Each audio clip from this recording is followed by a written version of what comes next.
Il n'y avait pas vraiment d'autre choix que de faire ça.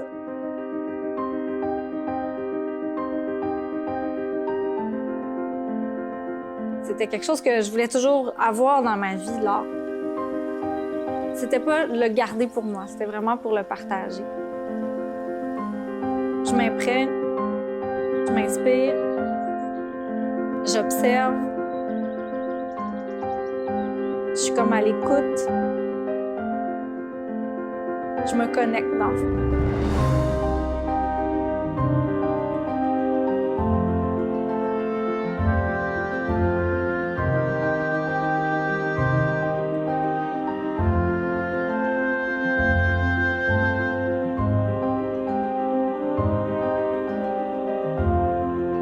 Le sujet est aussi la plante est aussi le sujet. On vient tous de la nature.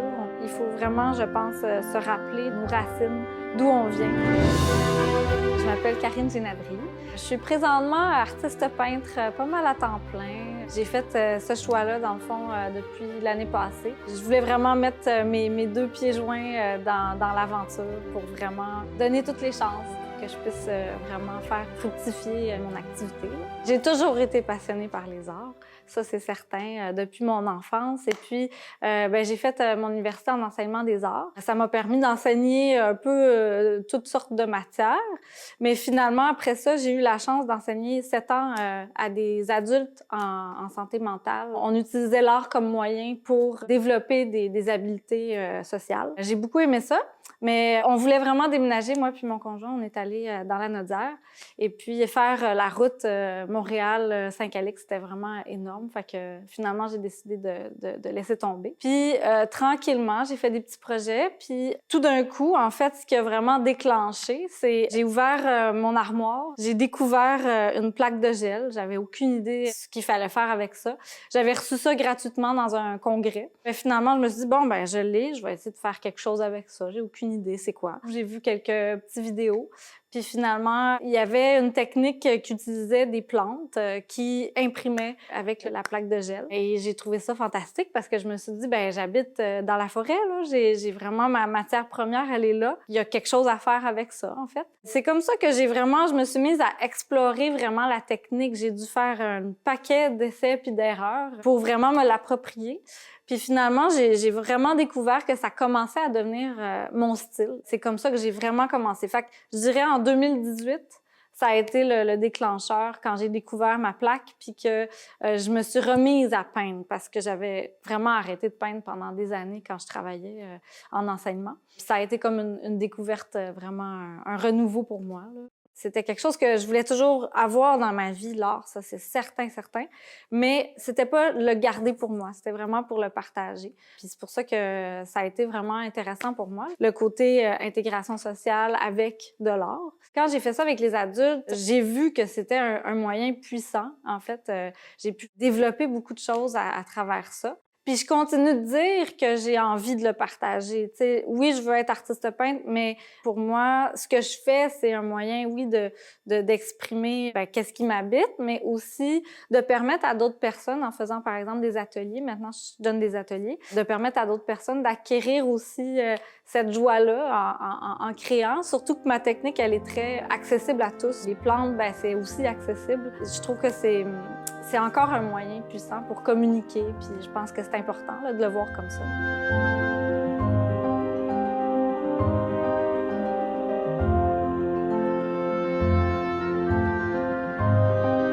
La nature, c'est vraiment ma grande source d'inspiration. Ça peut aller des couleurs que je vois dehors, les motifs, les lignes, la lumière, les formes.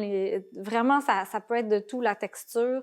Des fois aussi, c'est ce qui m'habite. Fait que, par exemple, j'ai besoin de plus de force à ce moment-là, je vais plus aller dans les félins, par exemple. Les félins, pour moi, ça apporte, c'est ça, de la force.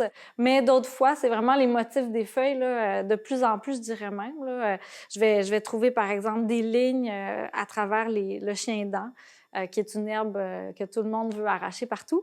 Mais bref, cette herbe-là, elle a quand même sa qualité propre à elle. Puis moi, c'est ça, ce que je vois, c'est une ligne intéressante qui peut m'amener à faire un tigre, par exemple, avec toutes les lignes que je vais imprimer après. Ça vient autant de mon besoin à moi, comment je me sens, que quand je me promène à l'extérieur, puis que je m'imprègne vraiment de la forêt, de tout ce qui m'entoure. Vraiment aussi de l'esthétique de la flore que j'admire énormément et de plus en plus.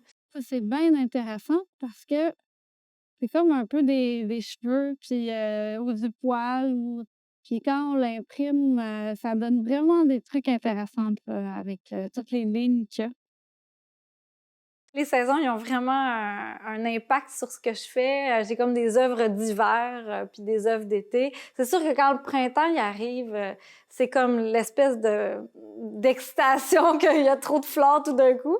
L'hiver, ben je m'adapte avec qu'est-ce qu'il y a, toutes les épinettes, les sapins, les pruches, tout ça.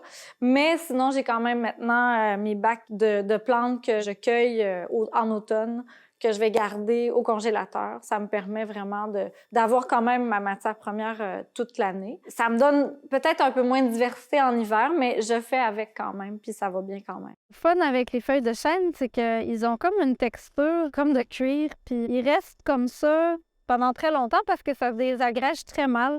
Fait que ça me permet de les prendre comme ça puis les imprimer sans problème, pas comme une feuille fraîche qui se garde pas.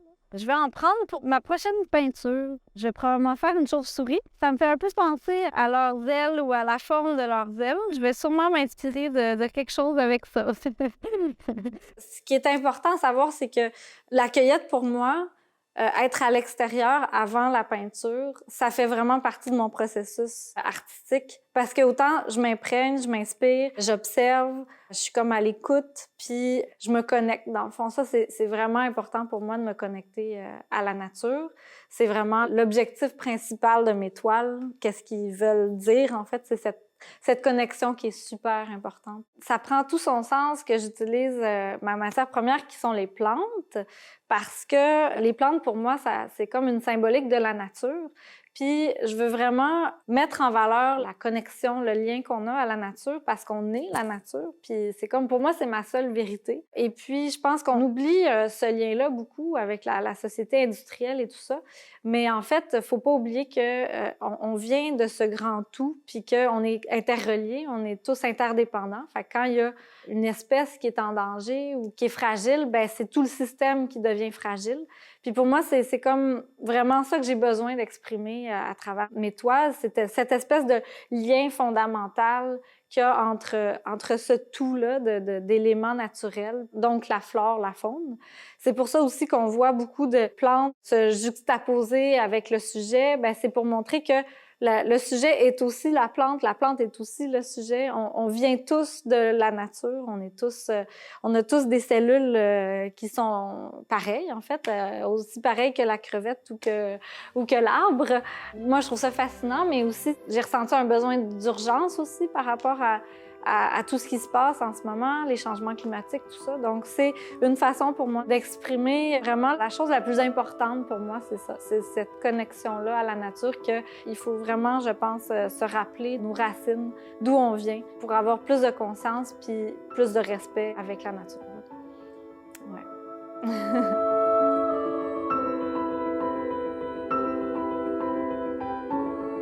Pour imprimer, j'utilise de l'acrylique à séchage lent. Ça veut dire que ça va me permettre vraiment de prendre mon temps pour faire mes impressions sans que ça sèche, ça colle, puis là, ça marche plus.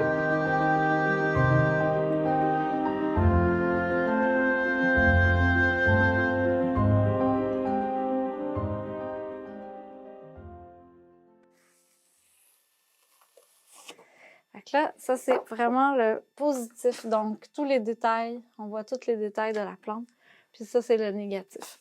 Fait que je vais toujours jouer avec au moins deux ou quatre même impressions ensemble pour pouvoir travailler jusqu'à temps que j'aille quelque chose que je veux. Je vais travailler sur les deux, puis après ça, je vais décider laquelle des deux je vais garder pour mon idée dans ma tête.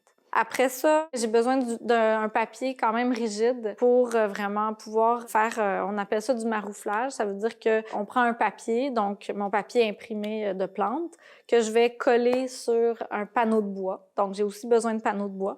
Puis là, ben, je vais vraiment coller mon assemblage de papier. Et après, je vais faire mon croquis. Puis après, oui, ma composition va se faire à l'acrylique aussi. Donc, tout se fait pas mal à l'acrylique. J'essaie de jouer aussi avec les motifs des plantes. Qu'est-ce que ça peut apporter comme texture, comme motif? Je veux aussi vraiment que mon sujet, il fasse partie complètement de son environnement, puis qu'il fasse partie des plantes aussi, parce que c'est un peu le but de mon processus. C'est pour ça que je vais créer aussi de la transparence, puis des superpositions. Quand j'imprime, je peux en oublier de manger, là, tellement que c'est addictif. Ça dure des heures, puis je peux en faire plein, puis je me salis partout, puis j'aime bien ça. Le côté, c'est ça, être dehors, puis peindre, puis faire mes impressions, ben ça, c'est sûr que je peux avoir des fois des moments d'oubli total, puis juste être dans ma toile, là. Ouais. Ben, c'est spécial avec ce tableau-là, c'est que j'ai voulu, je pense, faire la fille du vent. Je voulais faire du vent. Il s'est révélé une fille. Puis là, tout d'un coup, je me suis dit, comme, je sais pas pourquoi, j'ai flashé, je me suis dit, je vais regarder sur Internet filles du vent. Les anémones, on pouvait les appeler les filles du vent parce qu'ils ont leurs petites graines qui volent au vent parce qu'elles sont tellement fines que ça part au vent très, très facilement. Puis finalement, ben, ça a comme terminé mon tableau. Je me suis dit, OK, ben avec ça, je vais rajouter des anémones, puis ça va parler vraiment de la fille du vent. Puis en même temps, Anémone, c'est aussi la bien-aimée de Zéphyr, le dieu grec du vent. Finalement, ben, je pense que j'ai fait Anémone, la bien-aimée de Zéphyr. Fait que c'est comme un peu... Ça s'est comme un peu révélé à moi au fur et à mesure que je l'ai fait. J'avais pas vraiment d'idée autre que de faire une femme avec du vent, finalement. Fait que des fois, ça se révèle tout seul. Quand j'arrive à, par exemple, la fin d'une production d'exposition, puis je suis au vernissage, ben c'est sûr que pour moi, ça me procure une grande fierté de voir surtout mes œuvres habiter un espace, puis enfin vivre. Là, ça, c'est vraiment quelque chose de particulier, de voir mes œuvres comme devenir vivantes quand ils sont exposés, quand ils sont accrochés. C'est très, très valorisant. Mais c'est le fun, c'est un beau moment là, d'échange aussi. C'est très nourrissant de voir que quelqu'un a un coup de cœur sur une de mes toiles, c'est super. T'sais, pas juste parce que il est intéressé, mais c'est aussi parce qu'il y a eu un échange entre la toile et la personne. Puis ça veut pas nécessairement dire que c'est le même message que moi j'ai voulu passer que la personne elle reçoit, mais ça c'est pas grave, c'est très personnel. Donc ça c'est un moment vraiment super intense et vraiment le fun. Ceux qui m'ont aidé à atteindre ce que j'ai maintenant, c'est beaucoup ma famille qui m'ont soutenue, qui ont accepté l'artiste en moi, mon conjoint, totalement, entièrement en fait. Il est toujours là à m'écouter, à m'aider à mes moments creux. Fait que c'est ça, mon entourage, mes amis. Mais sinon, c'est tellement comme naturel en moi que j'avais pas vraiment d'autre choix que de faire ça. Quand j'ai recommencé vraiment, comme j'ai dit, en 2018, je me suis sentie très seule tout d'un coup. Puis je savais pas du tout par quoi commencer, par où m'en aller. C'était comme des chemins complètement flous pour moi. J'ai trouvé une communauté artistique sur Internet qui est québécoise, mais qui fait aussi en Europe toute la communauté francophone. Ça s'appelle Art Etc.